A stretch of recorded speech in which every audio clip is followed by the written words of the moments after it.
Siling pa ni Jesus sa ila, "Kamo nga nagapamati, dapat intindihon gid ninyo ining inyo nabatian.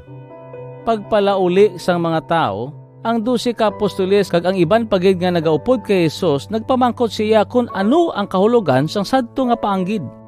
Nagsiling si Jesus sa ila, ang mga tinago nga kamatuoran parte sa paghari sang Dios ginasugid sa inyo nga maintindihan ninyo, pero sa iban ang tanan nga mga butang parte sa paghari sang Dios ginasugid sa ila paagi sa paanggid.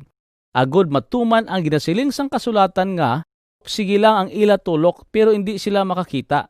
Sige lang ang ila pamati pero hindi sila makaintindi.